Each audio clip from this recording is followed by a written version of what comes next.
Your projects are boring, your project videos are boring, and you know what? So are mine. 21 of my 29 videos involve something that I custom built for that very episode, and believe me when I say that every single one of those projects is boring. It's the shots you take and the story you tell that make the project worth watching. Today, I'm going to show you how I do it. Boomers, Zoomers, and content prosumers, welcome to Voidstar Lab. I'm Zack Freedman, I build electronics, I do 3D prints, and I make algorithmically suboptimal videos and weekly streams about the whole shebang. Here's the situation. Whenever someone looks through a camera, odds are that the business end is pointed at the most interesting object in the universe, a person. Humans are just hardwired to find other humans fascinating. Even babies that can't recognize their own feet will smile when they see a face. We have body language to decipher. We've got social dynamics to unravel. There are words to interpret, and really whenever a person is on screen, there's always action and drama. What are they doing? What'll happen next? Who are they with, and how do I get in on that? The fact is, people are just interesting. I mean, I haven't cut a single time since that title card, and you're still voluntarily getting annoyed at my hand gestures. Jump cut! On the other hand, a project just sits there, doing nothing, wasting the time of everyone you force to look at it. You're probably smirking right now because you're no goldfish attention span having millennial. Oh no, you're an intellectual who reads books. Well, guess what, buddy? I bet you lost interest in this very project so quickly you didn't even realize that I swapped these Polaroids out halfway through the shot. The fact is, if I had $1 for every maker who dumped years and thousands of bucks into a gorgeous, technically astounding project, only to make its world debut completely unwatchable and yeet it into the trash can of history, I wouldn't need to take the sponsorship.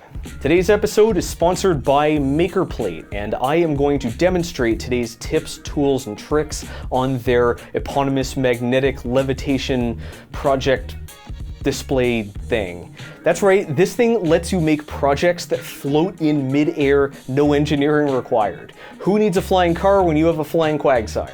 What's really cool about the MakerPlate is that it's designed to be hacked. All you have to do is build a recess for this fat-ass magnet into your project and let the MakerPlate take care of the rest.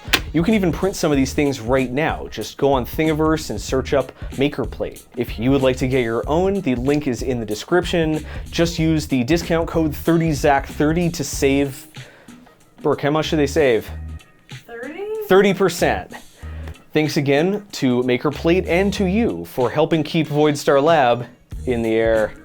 As you will see, some clever photography can allow me to keep this thing front and center, and the entire video will seem to pass just like that. Thanks for watching, and I'll see you in the future. Brooke, has anyone ever laughed at that joke? Never. Okay, here's the plan. First, I'm going to tell you the equipment that I use to capture each element of the project and give you a crash course on how to use it. Then we will discover the exact problems that make project content so doggone difficult, and I'll explain how I solve them through mildly manipulative strategic cinematography. I want your eyes to be the judge. If you like the shots you see, follow my advice. If I'm doing something wrong, then just leave me a comment and I'll ignore it. My goal is to keep the viewers watching. I'm not trying to go toe-to-toe with Marcus Brownlee. Fun fact, Marcus's first studio is a few feet from my first hackerspace. We also went to the same college. We've never met, don't at me. It all starts with the camera, so let me show you the goods. I use two cameras. This is a Canon Rebel T7 DSLR, a low-end camera that I use for still photography and time lapses, and a Blackmagic Pocket Cinema Camera 4K, an entry-level mirrorless cinema camcorder that's recording me this very second. So I'm going to explain how to use the settings, but it doesn't matter how they work. When it comes to photography, your eyes do the math. Here is how I dial in my shots. First, plug your camera's model number into the almighty Oracle and find its native ISO. Then set your camera's sensitivity to match. ISO is sort of like how amplified the picture coming off the image sensor is. And the higher it is, the brighter your shot, but the noisier it's gonna be. If you shoot at your camera's native ISO, you get the least noise, and you can always dial it up later as a last resort. Next step, set your aperture. This is expressed as f over something. Higher the something, the wider the aperture, makes your picture brighter, but less of your scene can be in focus. A higher f-stop means dimmer picture, but more of it can be in focus at once. The distance between the closest and furthest objects in focus is called the depth of field, and you're setting the aperture primarily to set that. If I cut down that depth of field, I can guide your attention right where I want it. On the flip side, anytime you're demonstrating something or building something, you want that thick depth of field so that you always know your hands in the project are in focus. f/4 and below is a shallow depth of field that's perfect for emphasizing details. f7 to 11 is about what you want to get a decent sized project in focus, and f/15 and higher will get the entire work area nice and sharp, but you'll have to add a lot of extra light to counteract that pinprick aperture. As a final note, if you're using a low-end lens, which you probably are if you're watching this episode, as you zoom in, the f number will rise. This is called a variable aperture lens, and you're going to have to constantly adjust your aperture as you zoom in and out to keep your shots consistent. If you want to eliminate this, you'll need to get a fixed aperture lens, which they start at around 2,000 bucks and go way up. Hey Brooke, can I borrow 2,000 bucks? Definitely not. I'm gonna need more patrons. Last step is to adjust the shutter speed to get the proper exposure and make that picture look good. If details are getting murky or the colors are dark, slow down that exposure. And if things are blown out and missing highlights, speed it up. If you under or overexpose a shot, even a little bit, no filter can recover that lost detail. Remember, this is a reciprocal. 1/60th is a longer exposure with a brighter picture than 1/100. McDonald's discontinued their 3rd pound Angus burger because people thought it was smaller than a 1/4 pounder. Should have just gone metric, am I right? 65% of my audience? So what happens if you just can't seem to get crisp highlights and clear shadows at the same time? Well, then you need to add more lights. Bright, even, and color-correct lighting has the biggest impact on your shot quality. In my opinion, more so than the camera itself. So check this out. Here's the maker plate under nothing but a ceiling light. It looks dark and drab. The colors are terrible. There's a lot of noise because I had to crank up the sensitivity. I'll add one spotlight, and even though this looks like crap and the shadows are terrible, it's infinitely better. But now I'm going to swap that spotlight with the wife's makeup light, a high-powered, high-quality LED panel designed for photography. Look how smooth and inviting this looks. Look how vibrant the colors have become. Now I'm going to add a second LED panel at an angle. This cuts the shadows and gets more light on the background, which lets us see more details and fewer spoopy shadows. Finally, I'm going to add another light behind the project. And now it looks almost unrealistically crisp, clear, and unmistakably professional. This is called 3-point lighting, and it's kind of the starting point for all real life big boy photography. You will need at least one light to place near your camera to light it up from the front, but if you're on a budget, you can get the rest of your lighting set up for free.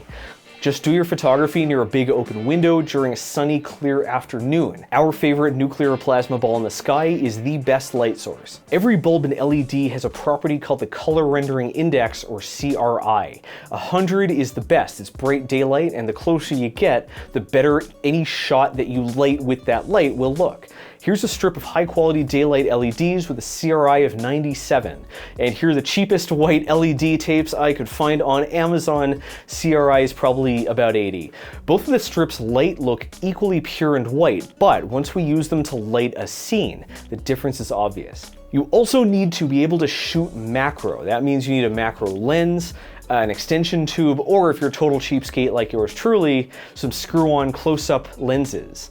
All of these things zoom in a little bit, they let you focus on closer objects, and they sharply cut down that depth of field. This is crucial to show the viewer your project's tiniest, intricatest details, and it's also why your phone or camcorder sucks for projects. Without the ability to manually focus and attach the proper lens, you just can't demo the details. And at least 80% of the project is the details. By the way, these screw-on lenses are kind of garbage compared to a dedicated macro lens, and I've been told that even an extension tube is better, but again, lazy cheapskate. That brings us to the time lapse. Some cameras have a built-in time lapse feature where it takes a shot every second or whatever instead of multiple times a second, but many don't. Make sure you check a camera if you want this feature. Taking one picture per second turns a 2-hour soldering sesh into 4 minutes of footage, which is about 3 minutes and 55 seconds longer than you need. You should also get some full speed footage to accompany the time lapse so that you can slow down and show important details. If you are going to time lapse the construction process, make sure the camera and the project are bolted to the floor, or that footage will be unusable because everything's gonna be flying around the frame.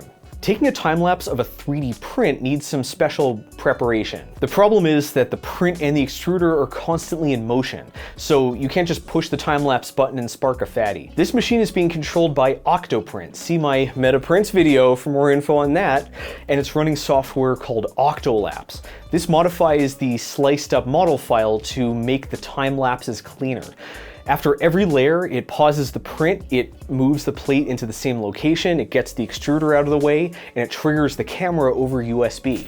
This makes buttery smooth, ultra stable footage where the print seems to materialize from nowhere. You will need to be comfortable with the command line to get this working with a big boy camera, but in this cyborg's opinion, the effect is absolutely worth the work. However you lapse your time, remember to disable autofocus, auto exposure, auto color temperature, auto brightness, auto everything. If it says auto and you forget to switch it off, your time lapse is going to flicker, and that makes it worthless. If you end up with footage with any kind of flicker on it, do not put it in your film. Doesn't matter, no excuses. Flickering is a death sentence for your video, and some people hate it so much they'll make sure never to watch your stuff again in case it happens. Before we start taking shots and talking strategy, we have to clean up our act. It is critical to keep your workbench or whatever your set is clean and tidy. If anything dirty or unclean, literally, metaphorically, or morally is visible, it will completely distract your viewers. After all, your mom calls you a slob for your sloppy workbench, and she loves you. Imagine what those YouTube commenters will say. I hear they're not as charitable as your mom, or as good looking. Put away your toys, wash up all the crud, scrape away the glue, collect dirty dishes, toss the garbage, and if things can be squared up, you square those things up. If cables are in frame, they must be bundled and routed tightly. Hide anything controversial, including weaponry and barware. Do you feel inauthentic hiding your Trader Joe's whiskey and putting away your foot-long jackknife? Are these things central to your personality? Then get a new personality, edgy McMull Ninja. The scene is set and the gear is configured. This is a good time as any to announce that we are about to start live streaming every week right here on YouTube, every single Monday and every single Friday. We'll build projects, we'll do experiments, we'll review gizmos, we'll hang out with the community, and we'll talk shop and answer your questions. If you missed the stream, it sucks to be you, so subscribe to that button and bell that notification ring. To learn more, hit Voidstar Lab's Discord, discord.gg/VoidStarLab, and check out the streams channel. Now, back to your pre-recorded content style video experience. So we've learned how to wrangle the photons, let's answer the big question. Why does project content suck? 3 reasons that I think I can get you to sit through because this video is a long one. First, projects are static. Without some storytelling tricks, viewers are not capable of maintaining their attention even if they wanted to. Second, the viewer knows what they want to see, they're curious, but if I don't anticipate their needs and show them what they want to see, they will vamoose. Finally, projects are straightforward. It's really easy for the viewer to think they've seen everything, and when that happens, they have no reason to keep watching. Let's start with the first and most fundamental problem in photographing projects. Things are static, but every scene needs action. But wait, Zack, you fucking moron. This project is clearly moving. Well, I didn't say sitting still, I said static, as in not dynamic. No matter how long I keep the camera trained on this thing, it's just gonna keep spinning away forever, which is only a tiny bit more interesting than pointing the camera at the wall. Every scene has to be dynamic. Either the viewer is discovering something fascinating, they're watching something cool unfold, or the shot is instrumental in the continuity of a larger story. I think the first step to solving this problem is stepping back and starting with the project. This might sound kind of stupid, but the more visual the project is, the easier it is to get a great video of it. I struggled hard with this early in my channel. My first few projects, the somatic data glove, the Optigon heads-up display, the the big wheel keyboard. They don't look like they're doing anything. All the action happens off screen. Compare that with the Thunderfinger, which is a tactile feedback device. The viewer can't see what I'm feeling, so I added this big loud display that takes up most of what you see about the project so the camera can point at something. Add visual elements to your project, motion, light, to give people something worth watching. You need to design your projects to be looked at in pictures and video, because that's how people experience the world. Another strong technique is use the project. By putting a human in the scene, you always make it more interesting, and that goes double if the project is a storytelling device. You'll notice that in nearly every shot in nearly every one of Mark Rober's videos, a person is interacting with the project. He spends like 3 seconds demonstrating the fart spray mechanism and like 10 minutes each 3 videos showing people getting sprayed with fart. Don't laugh, this is serious business. These are business farts. Always be on the lookout for creative ways to get humans into the shots. I can show myself plugging in the maker plate, balancing objects on it, giving it a spin, swapping things around. All of these shots serve the same purpose as this wide shot, which is just showing the project working, but they're infinitely easier to watch. The most important technique, if the project doesn't move, move the camera. Easiest way, just cover the project from a bunch of different angles and cut between them. If you link this with a systematic explanation or a methodical story, it ties them together with this sense of a narrative motion that gives even static stills a sense of meaning. Pro tip, get a wide and close shot from each angle. That way you can double your options by cutting in to emphasize details. Motion towards the project, still motion. This is why I shoot in 4K, but I upload my videos at 2K. By digitally pulling in, I can extend each shot and keep up the pace. I can keep the same thing on screen longer without having to reposition the camera and shoot it twice. You can also move the camera while the camera is rolling, but do not try to do these shots handheld. They'll be way too wobbly. You need a dolly, which is a motorized platform that the camera rides on, or a gimbal, which is a multi-axis dingus that keeps the camera steady. These are really, really expensive, so you can use some cheapskate techniques like just putting a bunch of handles in the camera, or using a slider, which is like a little camera holder with skateboard wheels on it. Finally, a technique that I use as a crutch a little too often in my videos, pulling focus. So I've opened the aperture all the way and I've added a close-up filter, which reduces the depth of field to a really narrow strip. Then I slowly turn the focus wheel. That depth of field sweeps across the project, revealing all the intricate details one by one. This is a really powerful shot that looks really nice, but it also guides the eye across the project while preventing it from being a little too overwhelming. I love this shot, and I really overuse it in my videos. I'm a hack. You need a ton of B-roll when you're shooting a project video. You have to cover as many different angles with as many shots using as many techniques as you can do, because you can really only use each one a single time per video.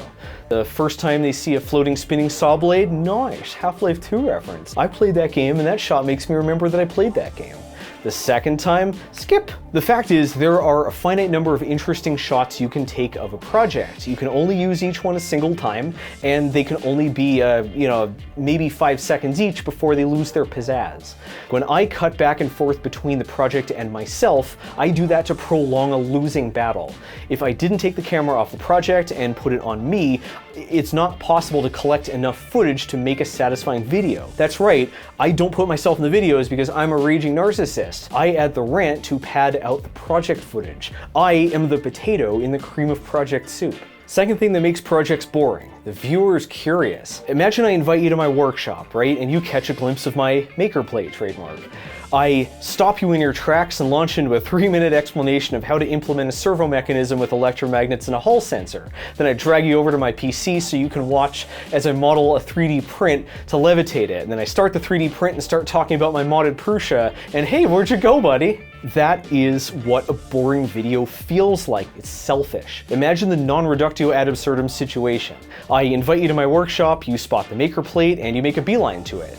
I stand from afar and twiddle my thumbs while you look at it from all angles and realize it's levitating. You ask me how it works, and while I explain, you have your back turned to me and you're seeing how hard you can poke it before it falls over. Oh, there's something cool there. Oh, what's that do? Does that connect to this? What does the inside of that look like? A lot of people get a little too caught up in the explanation, but The fact is, they came here to see cool stuff, and engineering is not cool to anyone except the engineer. You spent 20 hours painstakingly routing the circuit board, they don't care. You spent hundreds of hours building and training the super complicated machine learning network, unless you can figure out a way to show it to them with eyeballs, they don't care. Your CAD design is perfectly parametric and it prints without supports. They're not here to modify it. They're not here to print it. They're here to look at it. They just want to see the shiny thing shine. At no point in this process do you ever earn permission to decide what you want the viewer to see. The viewer is trusting you to show them what they want to see, and you betray their trust by tempting them with that, but making them see what you want them to see. If the viewer gets bored and they don't know how long they have to put up with this before you get to the good part, they're just gonna skip. Quick cuts and a fast pace are always good ideas in a video. Everything else can go in a blog post with the rest of the documentation that nobody finds interesting, but will save their life when they search for it. That's where the details matter, not in your video. Finally, don't show the viewer things that they have seen before. This is why I only use each shot once, but this really manifests when it comes to project construction footage. You see, you think that the making of the project is interesting, right? Like it's a journey from napkin sketch to 3D model to soldering to eureka, it works. But the problem is this is an adventure that people have seen before. They know what a 3D printer looks like. They have seen people solder up a board before. They know that a laser cutter cuts stuff with a laser. That totally original and creative shot where you grab a handful of parts and smash them together and gee golly jeepers, they built themselves in your hand. They saw it 3 times in one poop sesh this afternoon alone. The process of making isn't original because nearly all projects are made using the same techniques on the same tools. If your project has unique steps and specialty tools and, real craftsmanship stuff, that is solid gold. That's what they came to see. These deserve to be shown because there's a high chance the viewer has never seen anyone do it. It's unique, it's interesting, and most importantly, it's educational. If you insist that your 3D printer printing shot is special, you have about 200 milliseconds to blow their brain out through their nostrils before the viewer calls you a self-indulgent twat and hits skip. Big moral note here. The viewers have just been burned by too much clickbait to be patient and hope I'll deliver. There's this idea that a sense of mystery will improve engagement and coax them into watching all the way to the end. And if there's a better way to show how little respect a content creator can pay for the people who pay their bills, I have never heard of it. Viewers will instantly recognize that you are manipulating them and they will cheese it. And you will deserve it because you are a bad person.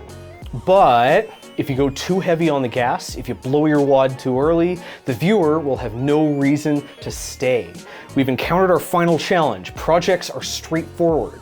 If your viewer were a snappily dressed diner at a fancy restaurant and your video were a steak dinner, then as soon as that plate leaves the waiter's white glove, they will eat the entire thing in one bite. You have to slice this steak up for them. You have to serve them one tender, juicy strip at a time. Keep that dinner going long enough for a hearty conversation. Left to their own devices, viewers will explicitly tell you they don't want this. They'll say cut to the chase, or they'll even take matters into their own hands and drag the slider. Listen to what they say, but don't take it as a suggestion. What they really mean is, there are things in this video that you delivered on, but you showed me too much crap that I don't care about. I like to lead with a clearly shot, high-level overview that teases the end result without making it predictable. Then I show the details come together one by one, and as I finish the bit, I toss in a curveball to freeze you in place so I can hook you again. This is really hard, right? Like, remember, you're transforming something you could sum up in a 5-second GIF into a video that transfixes 80% of planet Earth for 15 consecutive minutes. It's not impossible. It doesn't mean selling my soul to the clickbait devils, but it is something that I am still trying to figure out. When I do, you know I will tell it to you, so hit that subscribe button, surprise call to action. So why am I giving away all my secrets? Because I'm gonna start streaming every Monday and Friday, high noon mountain time, right here from the lab. I made fancy wall art, I have a Patreon thanks marquee, I put some lights in the part shelf, I mounted a face cam dead center on my monitor and then took it off. And I hooked up as many cameras as possible so you can see every aspect of the work in progress. Every Monday and every Friday, 12 o'clock noon mountain time, we are building projects, testing products, talking shop. All of my streams will be right here on YouTube, so smash a bottle and rip that subscribe button to shreds. Diamond-studded platinum thanks to our gratuitously generous collaborators, CMD, possibly Command, Chuck Fadouk Smalldong, I'm Not Bedicor, and introducing Wexo. I've hidden their names somewhere in this episode in the manner of a certain springtime ovoid tradition, so go snoop around. Thanks to MakerPlate for hooking me up with this glorious levitating dingus, and if you want your own, click the link in the description and use the code 30Zack30 to get your own at a handsome discount. It is time to shout out my photogenic lab assistants who have been busy changing their names into silly things and hoping that I won't notice. These esteemed fellows are SXP, Jonathan Holland, the world's greatest drone pilot, Botgrinder FPV, Black Live Matter, Joe Harp, Gregory Jones, Michael Roche, Robert Breeze, Beep Boop Zoink Pow Bzz Flamboon Kachomp Wham Bam Zooey Womp Sploosh Fizzle.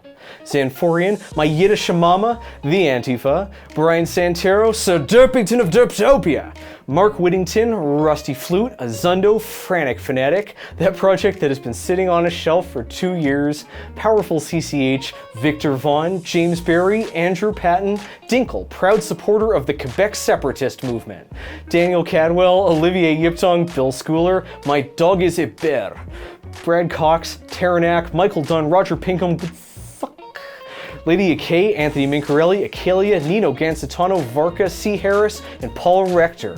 I hardly knew her. Big thanks to Brooke, my waifu for lifeu, and to our Discord mods, Techniac, My Fair Julie, and Billy Rubin. We are going to start running some exclusive Discord-only events soon, very super secret and spicy. But mostly thanks to you handsome devil you. I hope you learned something. I cannot wait to see your videos in the future.